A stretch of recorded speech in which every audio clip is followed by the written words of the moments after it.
안녕하세요. 저는 지방에서 작은 도배장판 가게를 하는 아버지를 도우며 살고 있는 30대 중반의 여성입니다. 남편은 작은 회사에 다니고 있었는데 경기 악화로 회사가 망해 이직 준비를 한다면서 1년 가까이 허비를 하더라고요. 처음에는 자신의 잘못도 아니고 상황이 안 좋아져 회사를 그만뒀으니 저도 묵묵히 남편이 제 갈 길을 찾을 때까지 기다려주려고 했어요. 그런데 불성실하고 뻔뻔한 남편 때문에 트러블이 잦아졌고 결국 친정아버지와 일까지 엮이며 저희 부부는 이혼이라는 선택에 이르게 됐습니다. 솔직히 저는 이혼하고 나니 속이 후련하고 짐을 벗은 것처럼 시원한데요. 아직도 저희 아버지는 이 일로 스트레스를 받고 계셔서 전 남편의 악질적인 모습을 만천하에 고하고 싶어졌습니다. 그래서 이렇게 익명의 힘을 빌려 사연을 보내게 됐는데 시간 내어 함께 들어주시면 정말 감사하겠습니다.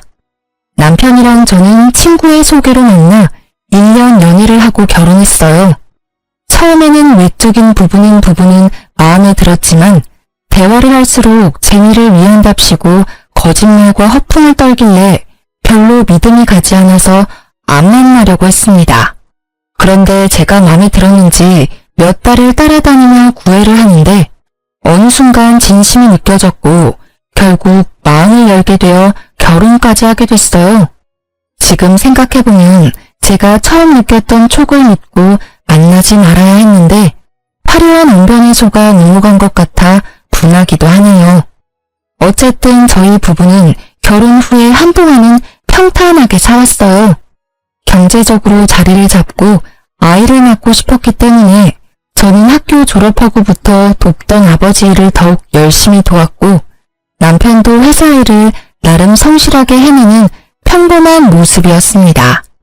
그렇게 살다 보면 저희도 아이도 낳고 집도 넓혀가고 여행 가는 재미를 느끼면서 살 수 있을 거라고 막연히 기대를 했었죠.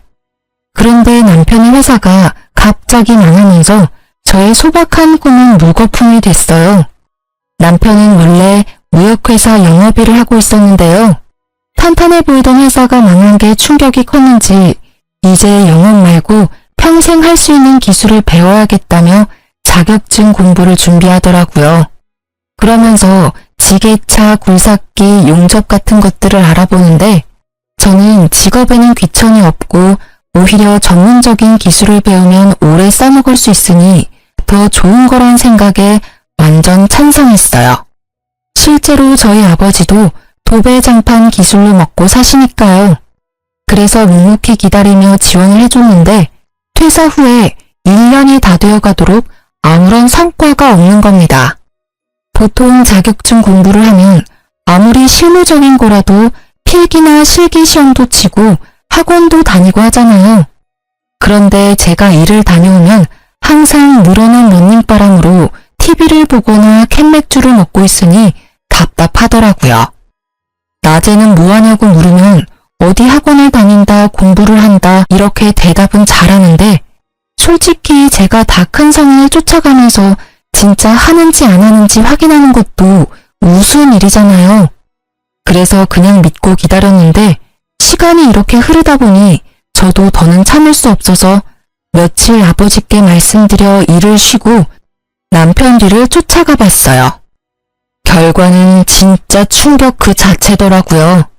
자격증 공부하러 학원을 가거나 도서관을 간다던 남편은 오락실, PC방, 카페, 술집 이런 데서 백수 친구랑 만나 하루 종일 중고등학생들처럼 재밌다고 하하호호 노닥거리고 있었습니다.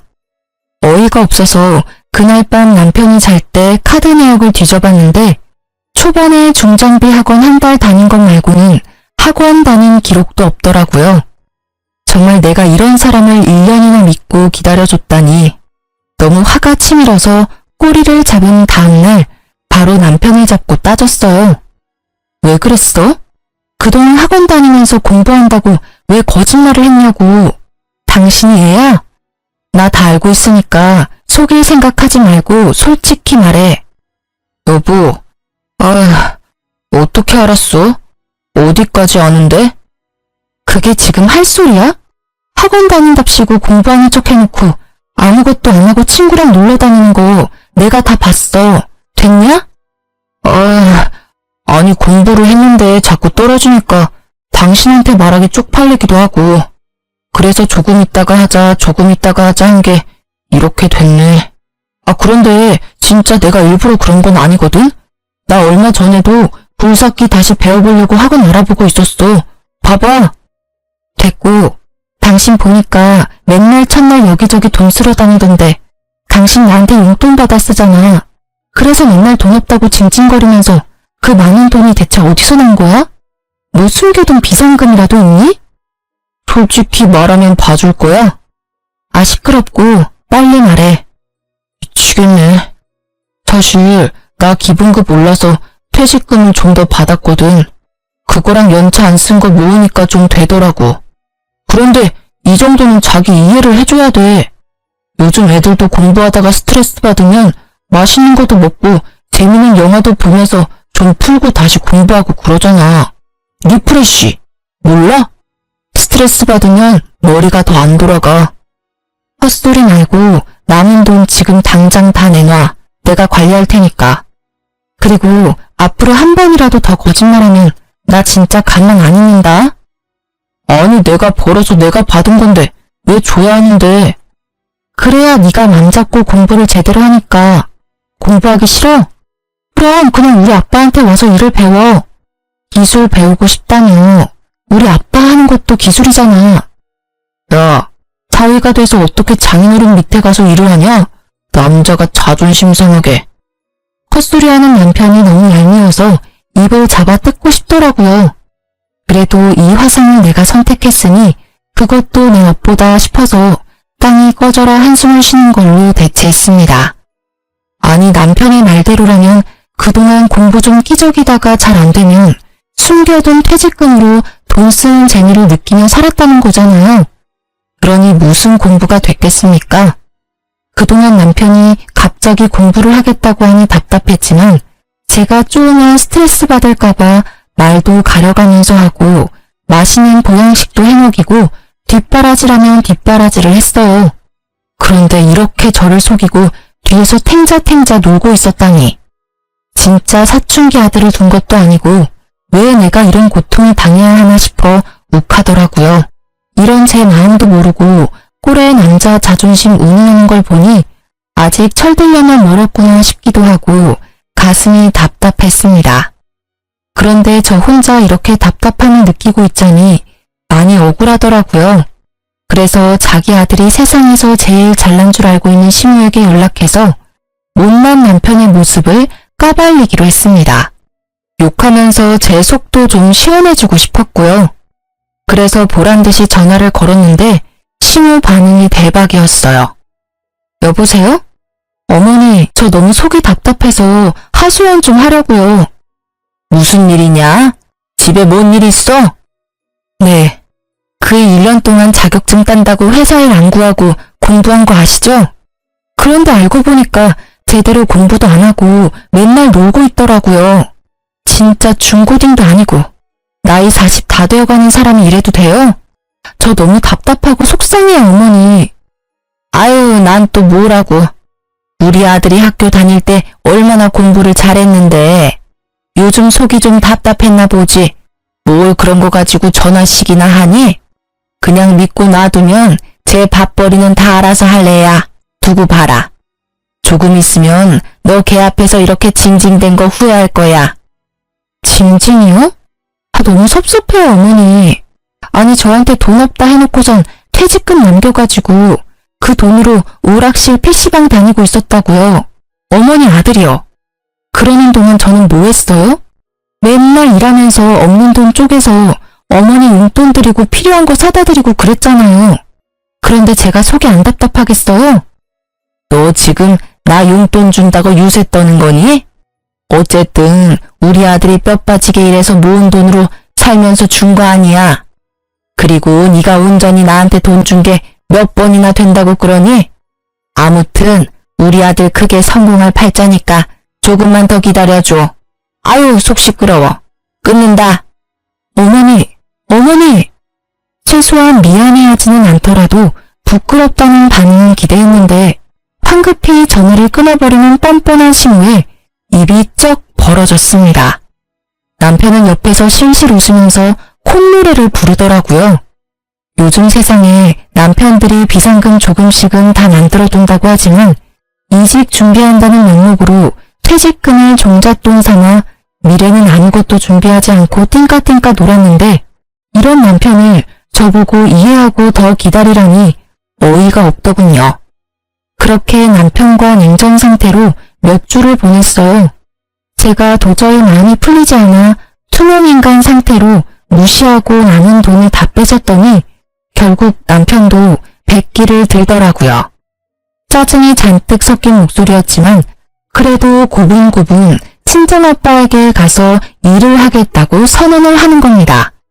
저는 이제라도 마음먹고 무슨 일이라도 하겠다고 결정을 한 게 그나마 다행이라고 생각을 했어요.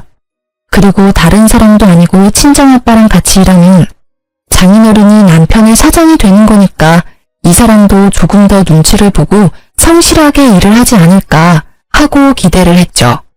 하지만 그 기대는 말 그대로 저의 착각이었습니다. 지금 생각하면 편안하게 일 잘하고 계시는 친정아빠에게 제가 똥덩어리를 한 짐 데리고 간 거였어요. 저희 친정아빠는 지방에서 작은 도배장판 가게를 했는데요. 규모가 크지는 않지만 제가 어릴 때부터 운영을 해서 단골도 많고 아름아름 소개료도 많이 일을 따고 있었어요. 친정아빠는 남편과 다르게 말없고 재미없다고 엄마가 항상 투덜댔지만 그만큼 소처럼 무식하게 일하는 성실한 분이셨거든요. 내심 깃털처럼 가벼운 남편이 아빠가 일하는 걸 보면서 조금이나마 반성하고 열심히 살아야겠다 라는 마음을 가질 수 있다면 그것도 뜻밖의 수확이라 생각을 했었죠. 물론 처음 며칠은 남편도 이 상황에 적응을 해야 하니 저와 함께 정시 출근, 정시 퇴근하면서 노력하더라고요. 회사 다닐 때 지각을 밥 먹듯이 해서 거의 잘릴 뻔한 적도 있었는데 이 정도면 장족의 발전이다 할 정도로 제 기준이 낮았었네요. 아무튼 아침에 출근해서 아빠랑 같이 재료 보는 방법도 배우고 낮에는 직접 현장에 나가서 막내로 이것저것 심부름도 하고 작업하는 것도 배우면서 차근차근 따라가려고 하는 겁니다. 그 모습이 기특해 보여서 저도 집에 오면 고생했다고 비위도 맞춰주고 외식도 시켜주면서 진짜 아들처럼 부둥부둥 해줬어요. 그런데 저 속이고 1년이나 뒤에서 놀던 사람이 하루아침에 성실맨으로 바뀌기가 쉽진 않았을까요? 조금 시간이 지나고 나니까 일이 힘들다고 투덜투덜대더라고요. 왜 또 죽상이야? 아 몰라, 너무 힘들어. 진짜 장인어른 왜 이렇게 빡세게 일을 하시냐? 사람이 하는 일인데 휴식 시간도 좀 주셔야지. 이거 봐봐, 나 손에 물집 잡힌 거. 하루 종일 땀 흘려서 기운도 없는데 손까지 말썽이고 미치겠어. 내일 하루 쉬면 안 되나? 어디 좀 봐. 아유, 이 정도 물집은 그냥 약 바르고 한숨 자면 괜찮아. 걱정 마. 그리고 이제 일한 지 한 달도 안 됐는데 벌써 이렇게 힘들어하면 어떡해. 몸으로 하는 일이니까 일단 힘든 건 각오하고 시작한 거잖아. 내가 생각해봤는데 장인어른이 너무 심해. 진짜 네가 하루 종일 천장 쳐다보면서 팔 안 뻗고 있어봐서 모른다니까. 나 팔 떨어져 나가는 줄 알았다.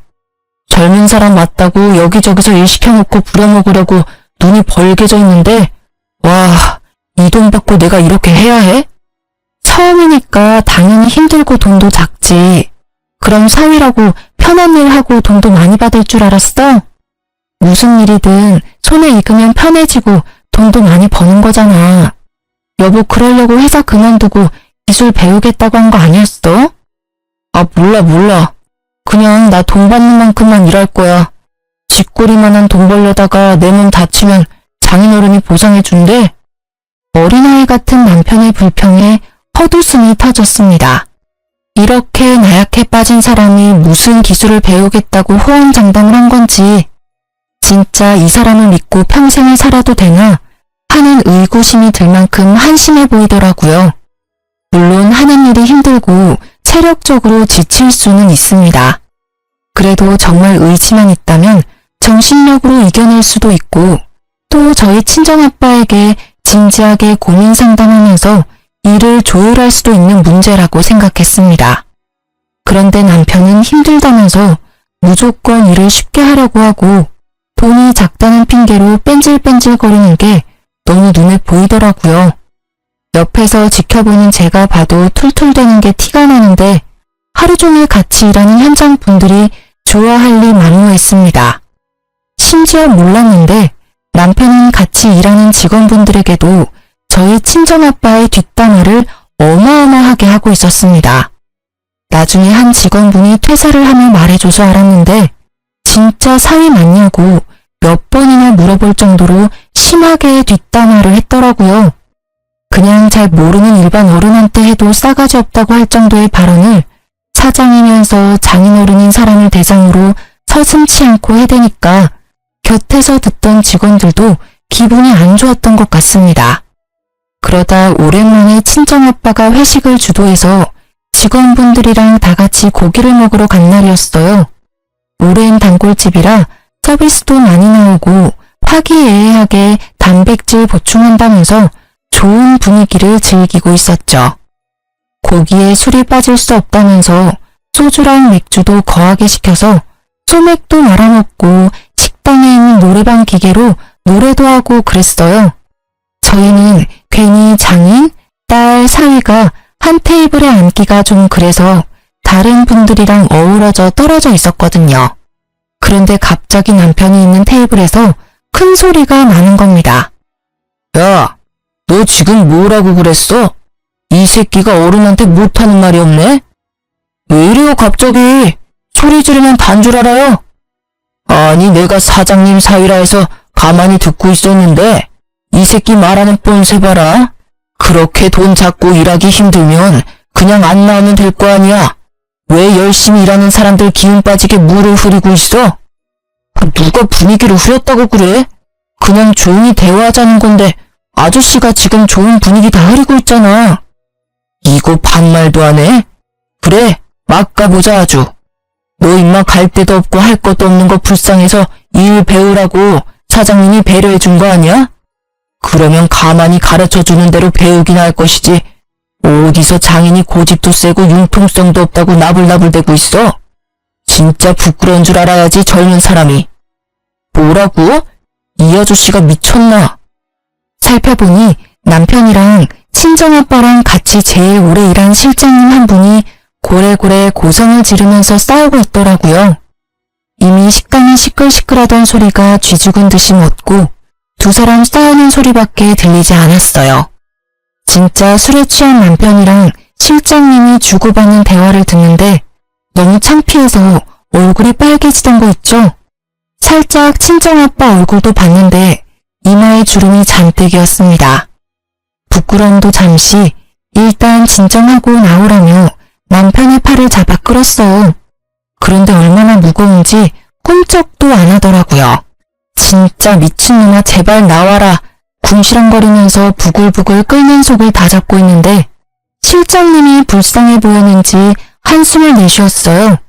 그리고는 진짜 내가 딸내미 불쌍해서 참는다. 잘해라 좀. 하면서 남편 팔을 가볍게 한 대 툭 쳤습니다. 그런데 술 기운에 자격지심까지 발동한 남편님이 이 터치 한 번에 이성을 잃었는지 갑자기 실장님 어깨를 퍽 치는 겁니다. 가만히 있을 성격의 실장님도 아니라 순식간에 주먹 다짐이 시작됐어요. 진짜 지금 생각해도 아찔하고 쥐구멍에 숨고 싶었습니다.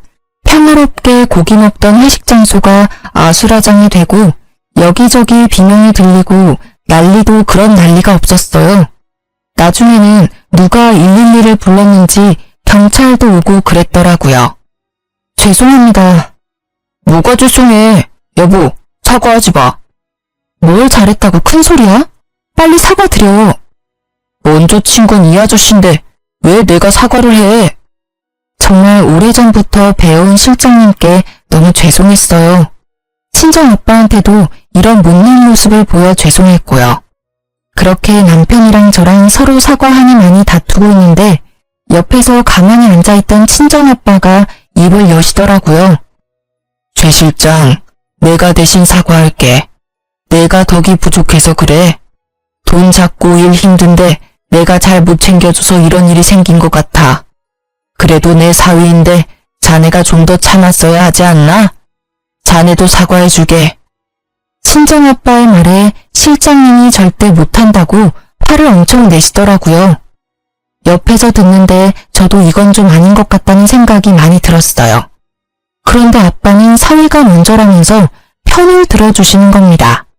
그러자 실장님은 끝까지 사위 편을 들면 자기는 같이 일을 못한다며 자기인지 사위인지 둘 중 하나를 고르라고 최후 통첩을 날리셨습니다. 그런데 정말 놀랍게도 친정아빠는 사위는 평생 안고 가야 하는 존재라며 뜻을 굽히지 않으셨고 결국 실장님은 다음 날부터 회사에 나오지 않았어요. 정말 친정아빠와 더불어 초기부터 일을 함께 해온 에이스인 분이라 제가 다 마음이 아프고 안 좋더라고요. 정말 이 거지 같은 남편 때문에 이게 다 무슨 일인지 너무 화가 나서 따지고 싶었는데 친정아빠는 끝까지 남편 편이었어요. 정말 사람이면 이 정도로 자신을 신뢰해줬으면 정신 차리고 열심히 배우려고 노력해야 하는 거 아닌가요? 이날 이후로 에이스였던 실장님이 나간 자리를 남편이 대신해서 친정아빠 일을 도와야 하는데 진짜 배은망덕도 유분수더라고요.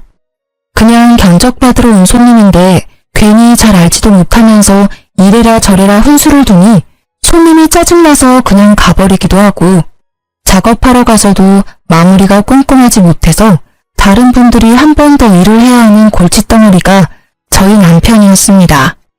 그러던 어느 날이었어요. 평소처럼 친정아빠 일을 돕고 있는데 이상하게 가게로 견적 상담 문의 전화가 많이 오더라고요. 그래서 이상하다, 운수 좋은 날인가 싶었는데 친구가 SNS 링크를 하나 보내주는 겁니다. 들어가 보니 낯익은 모습들이 나오는데 알고 보니 얼마 전 구축 아파트 리모델링을 한다고 의뢰해서 도배장판을 해줬던 분이 후기로 남긴 거더라고요. 제가 봐도 너무 이쁘게 사진을 뽑아주셨고 글도 잘 적어주셨는데 그 손님 자체가 인플루언서라 파급력이 어마어마한 것 같았어요. 너무 저렴한 가격에 꼼꼼하다면서 딱히 저희가 광고를 맡긴 것도 아닌데 진짜 한번 나도 여기서 해볼까? 하는 구매 욕구가 생기게 적어주셨더라고요. SNS 홍보의 힘은 실로 대단했습니다. 그날부터 입소문을 타고 손님들이 자꾸 몰려드는 겁니다. 처음 겪는 상황에 친정아빠와 직원분들도 신이 나서 싱글벙글이었어요. 이쯤 되면 정말 많은 돈을 쓸어 담을 거라 생각이 들잖아요. 저희도 상담하고 예약을 잡으면서 빼곡히 차는 스케줄이 다 돈이니까 너무 신기하고 행복한 하루하루였거든요. 그런데 어쨌든 이것도 사람이 하는 일이기 때문에 모든 스케줄을 다 쳐낼 수는 없는 게 문제더라고요. 여보, 혹시 월요일에 다녀온 전원주택 컴퓨터방 여보가 작업했어? 나랑 김시영님 같이 했는데 왜? 아니, 이상하게 그 방만 되게 울퉁불퉁하다고 다시 해달라고 전화가 와서. 근데 이게 처음이 아니고 사실 요 몇 주 계속 그렇거든. 아, 진짜 짜증나네. 장인어른한테 말해. 뭐가 문제야? 맨날 여보가 한 곳만 컴플레인 들어오니까 내가 민망해서 그렇지. 아휴, 연습 좀 해. 이러다 애써 들어온 손님들 다 까먹겠어.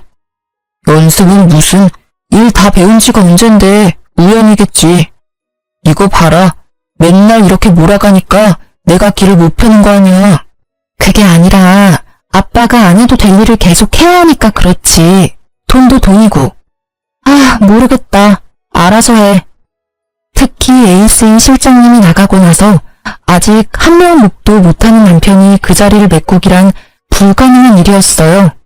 그래도 이 기회를 놓치긴 아까워서 억지로 남편을 데리고 일을 하니까 친정아빠랑 직원분들이 열심히 해도 능률이 안 나오고 남편이 한 부분만 맨날 이상하다고 컴플레인이 걸리는 겁니다. 그러다 보니 AS 해주고 컴플레인 들으러 다니는 친정아빠만 너무 힘들게 고생하는 것 같아서 죄송스럽더라고요. 이왕 시작한 일 제대로 좀 더 노력하고 연습하면 될 텐데 늘 대충대충 그 순간만 때우려는 남편에게 화도 났고요. 그래도 큰 소리 안 내려고 꾹 참고 있었는데 어느 날 걸려온 전화 한 통에 분노가 치솟았습니다. 평수가 작은 곳이라 남편과 보조하는 분만 간 손님집이었는데 자기가 고른 고급 장판 대신에 제일 싸구려 저가 장판이 깔렸다면서 엄청 화를 내면서 일단 와서 확인을 해보라고 하더라고요. 여보, 어제 2차 아파트 다녀온 거 기억나지? 거기서 와보라고 하는데 뭐 짐작 가는 거라도 있어? 아니, 작업 다 잘 끝났는데 왜? 무슨 문제 있대? 잘 모르겠는데 자기가 고른 거 말고 제일 싸구려가 깔렸다고 하는 것 같아. 어제 그 손님이랑 확인한 거 깔아준 거 맞아? 현장에서도 같이 체크했어? 당연하지. 내가 몇 번이나 확인해서 가져갔는데 그런데 현장에는 그 아줌마 애들밖에 없었어. 자기는 뭔 출장 갔다고 그냥 깔려서 깔고 왔는데 진짜 웃기는 아줌마네. 됐어. 내가 갔다 와 볼게. 씩씩거리며 남편이 손님 집으로 향한 후 왠지 느낌이 쎄해서 퇴근도 하지 못하고 가게에 있었어요. 그랬더니 친정아빠가 무슨 일 있냐면서 물어보더라고요. 솔직하게 말씀을 드리니 거기가 어디냐고 같이 가보자고 하는 겁니다. 알고 보니 친정아빠도 재고를 봤을 때 고가 장판이 계속 남아있어서 이상하다고 생각을 했다면서요. 그래서 친정아빠를 모시고 그 손님 집으로 같이 향했는데요. 입구부터 고래고래 큰 소리가 들리더라고요. 덜컥 겁이 나서 황급히 열린 문으로 들어갔어요. 안녕하세요. 아까 전화 받았던 장판집이에요. 여보, 무슨 일인데? 아니 아주머니, 이 장판이 맞습니다. 제가 몇 번이나 확인했던 거예요. 진짜 제가 왜 이런 걸로 사기를 칩니까? 이게 진짜 맞다고요? 아저씨, 제가 바보로 보여요? 여기 사장님이시죠? 이것 좀 보세요. 제가 고른 문이랑 이게 같나요? 그리고 질감도 다르고 다 다른데 진짜 계속 우기면 맞는 게 돼요? 이거 완전 사기꾼 아니야? 사기꾼이라뇨. 말씀이 심하시네. 진짜 이거 맞으면 어쩔 거예요? 예? 여자 손님은 사기당했다며 고함을 지르지 남편은 아니라면서 억울하다고 부들부들이지 저랑 친정아빠만 중간에서 난감하더라고요. 일단 친정아빠가 그러지 말고 장판을 확인해보자면서 나섰습니다. 그래서 문제의 그 장판이 깔린 방으로 향했는데 웬걸 진짜 여자 손님 말대로 제일 저가 장판이 잘못 깔려있는 겁니다. 제가 봐도 손님이 말하는 무늬가 아닌 걸 알겠는데 어떻게 몇 달을 함께 일한 남편이 이걸 모르는지 대체 정신을 어디에 빼놓고 다니는 것이며 무슨 기술을 배우겠다고 설치고 다니는 것인지 모를 일이었습니다. 순간 우라통이 터지는 게 이건가 싶더라고요. 친정아빠도 진짜 땅에 꺼져라 한숨을 쉬면서 이 말을 짚으시는데 너무너무 죄송스러웠습니다. 또 사과는 친정아빠 몫이었으니까요. 죄송합니다. 손님 말이 맞습니다. 이게 깔려서는 안 되는 거였는데 저희 쪽에 무슨 착오가 있었던 것 같습니다. 이해해 주신다면 제일 빠른 날짜로 해서 바로 교체를 도와드리겠습니다. 맞죠? 이거 아니죠? 진짜 기가 막혀서. 아니요 사장님, 교체됐고요. 이 아저씨가 저를 정신병자 취급하면서 얼마나 우려대던지 저 혈압 있는데 진짜 열받아서 쓰러질 뻔했거든요. 지금 여기 손도 막 떨리는 거 보이시죠? 나 이렇게 못 넘어가요. 나 고소할 거예요. 정신적 피해보상 받아야겠어요. 남편이 실수했고 잘못 대응한 건 100번 1000번 잘못했는데 갑자기 쓰러질 뻔했다며 고소하겠다니 너무 당황스럽더라고요. 알고 보니 이 여자 손님도 인근에서 블랙 컨슈머로 진짜 유명한 사람이었어요. 고소한다고 난리 치는 거 입소문 내면 저희도 좋은 게 없으니 무마시키느라고 정말 공짜 장판 교체에 도배까지 새로 해주고 병원이라도 다녀오라고 병원비까지 쥐어주고 나니 이건 뭐 배보다 배꼽이 더 큰 상황이 됐더라고요. 문제는 이뿐만이 아니었습니다. 저희가 돈까지 보상해줬는데도 이 여자 손님이 지역 커뮤니티 카페랑 SNS에 장판가리에서 사기치는 곳이라고 글을 적어 올린 겁니다. 내용 중에는 사기치고도 적반하장으로 고객한테 으름장 놓는 직원이 있다며, 근데 알고 보니 사장이랑 사위라면서 짜고 치는 고스톱이라고 주절주절 써놓았는데 진짜 제가 봐도 설득력이 있더라고요. 작은 동네라 조금만 관심 있게 지켜보면 어느 가게인지 다 알 수 있기 때문에 타격이 매우 컸습니다. 앞서 홍보의 힘을 제대로 느꼈다고 했는데 좋은 소문보다 더 빨리 퍼져나가는 게 안 좋은 소문인 걸 뼈저리게 깨달았죠. 결국 그 많던 손님들이 다 끊기고 단골들만 띄엄띄엄 연락을 해왔지만 푼돈이라 고정적으로 데리고 있던 직원들도 내보내야 했습니다.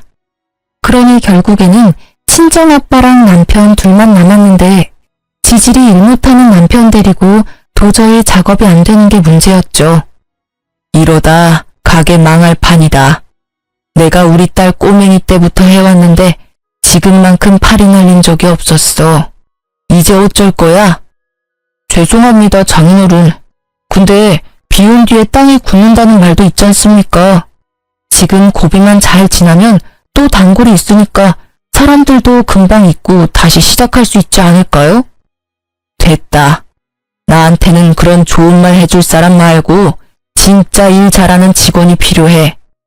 예전 실장한테 전화해 줄 테니까 죄송했다고 일 좀 도와달라고 해라. 제가요? 장인어른, 저 너무 자존심 상합니다.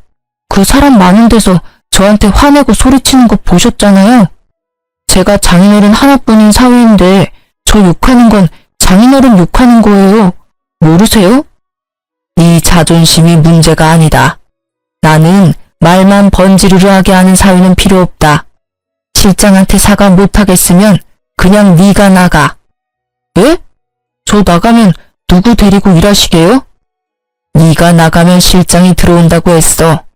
그냥 앞서 일은 다 잊고 살 테니까 조용히 나가서 이제 네 할 일 찾아서 밥 벌어먹고 살아라. 제발 부탁이다. 제가 지금까지 장인어른 뒤치다꺼리 하면서 어떻게 일해드렸는데 저한테 이러세요. 예? 진짜 치사하고 더러워서 나갑니다. 나가요. 어디 저 없이 한번 잘 먹고 잘 살아보십시오. 배은망덕도 유분수라고 친정아빠한테 버럭하는 남편이 원망스러웠어요. 그래도 이렇게 제 발로 나가서 다른 일을 하면 어쨌든 이제 친정아빠 가게랑 엮이는 꼴 안 봐도 되니까 바보같이 참았습니다. 남편이 가게를 그만둔 후 친정아빠는 실장님을 다시 모셔왔고 두 분이서 초심으로 돌아가 직접 발로 뛰어 영업하고 작업하시더라고요.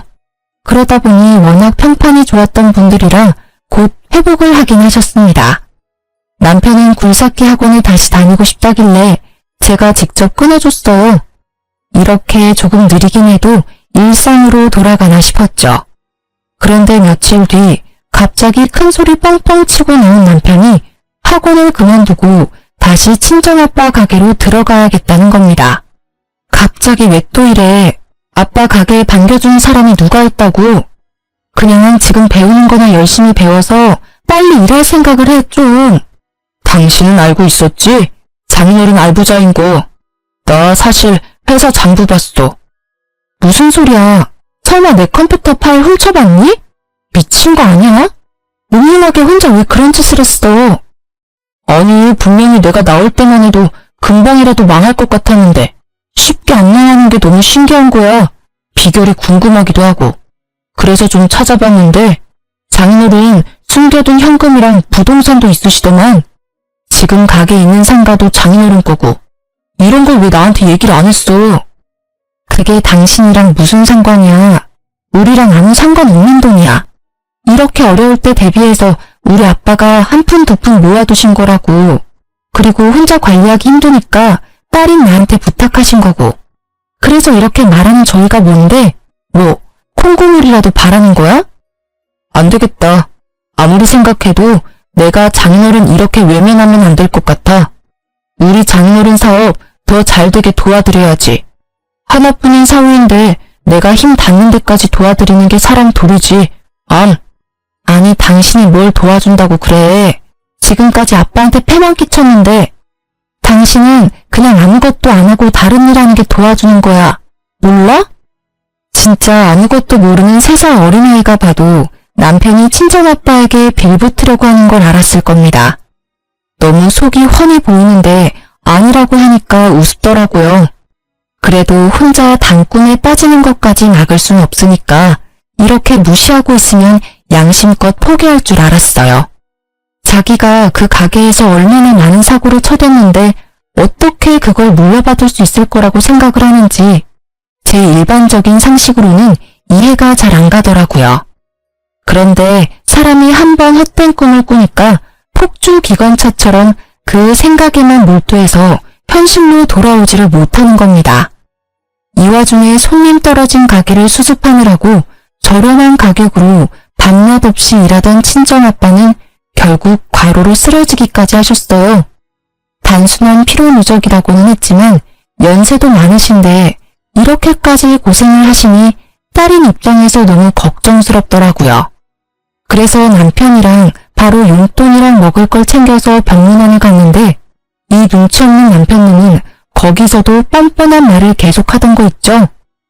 장인어른 좀 괜찮으세요? 괜찮아. 링거 맞고 오랜만에 푹 쉬었더니 아무렇지도 않아. 별일 아닌데 괜히 너희 장모가 연락을 해서 걱정을 시켰구나. 아빠, 이번 기회에 일 좀 그만하고 푹 쉬어. 건강 챙기는 게 우선이지. 가게는 이제 그만 챙겨도 돼. 그래도 평생 일궈온 건데 계속 누워서 나몰라라 할 수 있나? 기운 차려서 빨리 또 일해야지. 일하던 사람은 계속 일해야지. 누워있으면 오히려 병난다. 에이, 장인어른, 연세도 있으신데 언제까지 일하실 순 없잖아요. 그래서 말인데 이제는 저한테 좀 맡겨두시고 편히 쉬세요.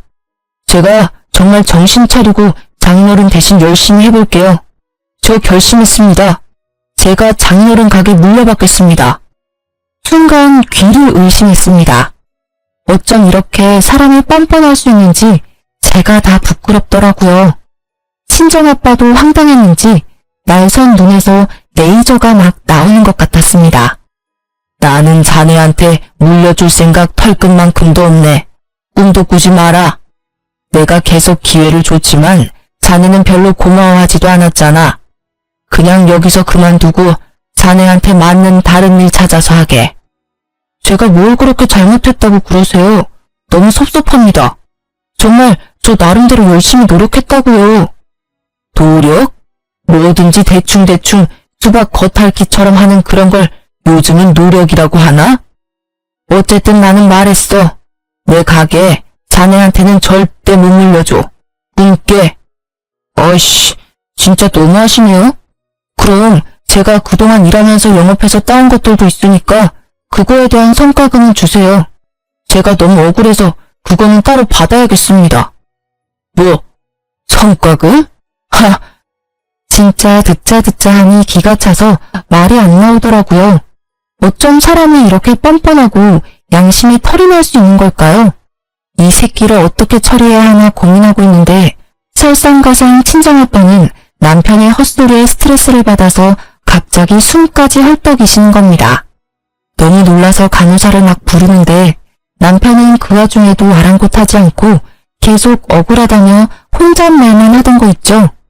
간호사가 와서 친정아빠 혈압을 재고 처치를 해주는데 눈물이 왈칵 나면서 참을 수 없이 분노가 치솟았습니다.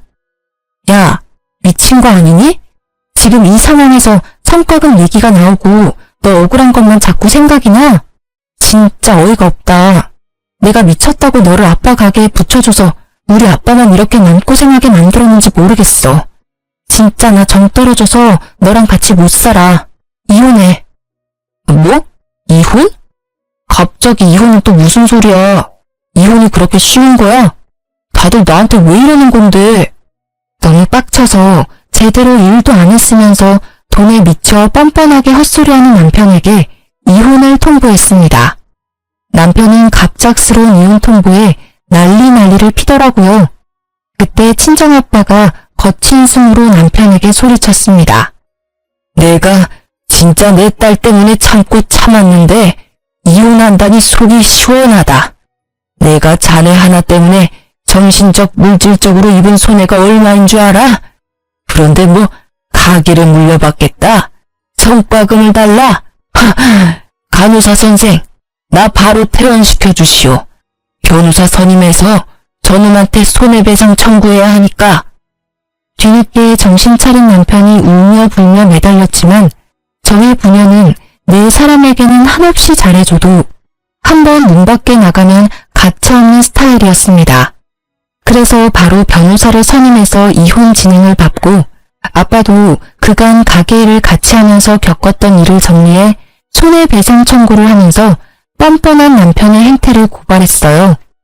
저는 어릴 때 아빠가 들려준 이솝 우화에 햇님과 바람 이야기를 좋아해서 나그네의 옷을 벗긴 건 따뜻한 햇살을 전해준 햇님이라는 걸 기억하고 남편에게도 정말 잘해주려고 노력을 해왔거든요.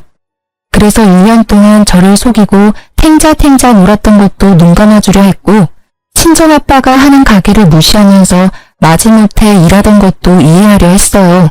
그런데 그렇게 눈 감아주고 이해했던 결과가 이렇게 저와 친정에 빌붙으려고 하는 못난 남편을 만들 줄 몰랐습니다. 솔직히 작은 것에도 감사할 줄 아는 사람이었다면 저와 친정오빠가 이렇게까지 매몰차게 굴지는 않았을 거예요.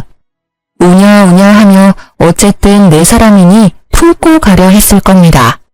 그런데 자기를 위한 배려와 존중도 알아채지 못하고 당연시하면서 계속 더 큰 것을 달라고 징징거리는 사람은 도저히 품지 못하겠더라고요.